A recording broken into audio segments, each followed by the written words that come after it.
Assalamualaikum warahmatullahi wabarakatuh. Perkenalkan, nama saya Awang. Saya di kelas 12 IPS 1. Saya di sini akan menjelaskan tentang jurnal umum. Jurnal umum adalah seluruh transaksi keuangan yang mencatat dalam sebuah jurnal.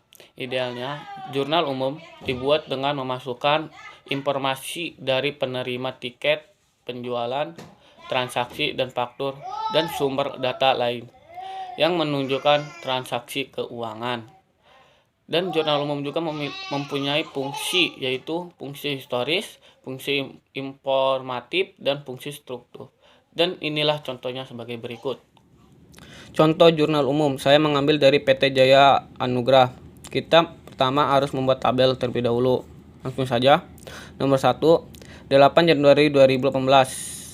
Setoran modal membuat harta perusahaan bertambah dalam bentuk kas sebesar Rp500.000. Modal Pajaya bertambah sebesar Rp500.000. Kita masukkan ke tanggal. Terlebih dahulu tanggalnya 8 Januari 2018. Keterangannya, kas modal awal debitnya Rp500.000 dan kreditnya Rp500.000. Nomor 2, 11 Januari 2018, harta perusahaan berupa kas berkurang sebesar Rp20.000.000 untuk membayar sewa. Namun perusahaan juga memiliki aset berupa sewa dibayar di muka sebesar 20 juta. Seperti biasa kita masukkan tanggalnya terlebih dahulu 11 Januari 2018. Keterangannya sewa dibayar di muka. Debitnya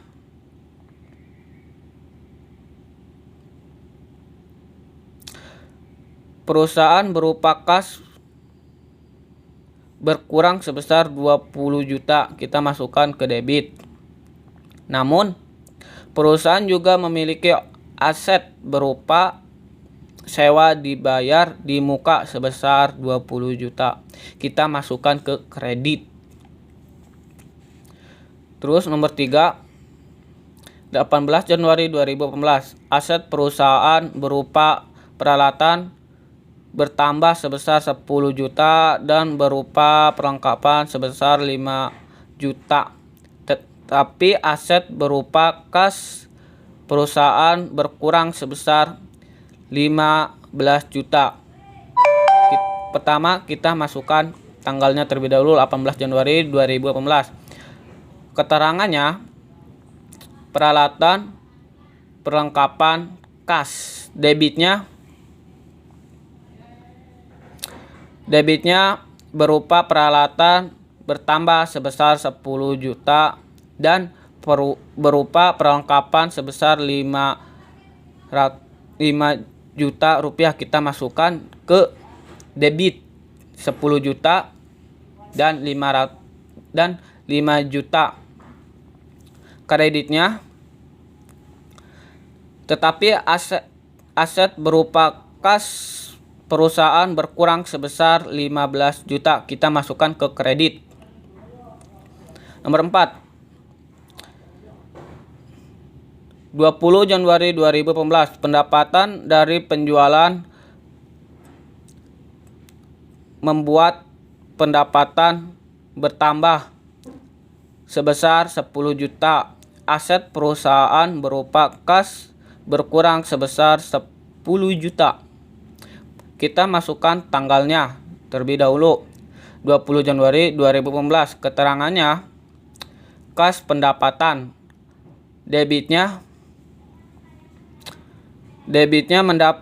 pendapatan dari penjualan membuat pendapatan bertambah sebesar 10 juta rupiah. Kita masukkan ke debit. Aset perusahaan berupa kas berkurang sebesar 10 juta. Kita masukkan ke kredit. Nomor 5, 25 Januari 2018, beban gaji bertambah sebesar 25 juta. Aset perusahaan berupa kas berkurang sebesar 25 juta. Terlebih dahulu kita masukkan tanggalnya 25 Januari 2018.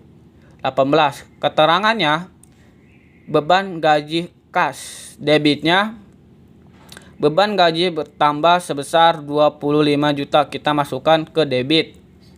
Aset perusahaan berupa kas berkurang sebesar 25 juta, kita masukkan kredit.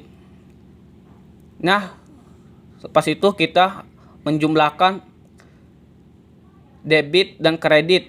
Kita harus menjumlahkan. Dan totalnya itu 570 juta.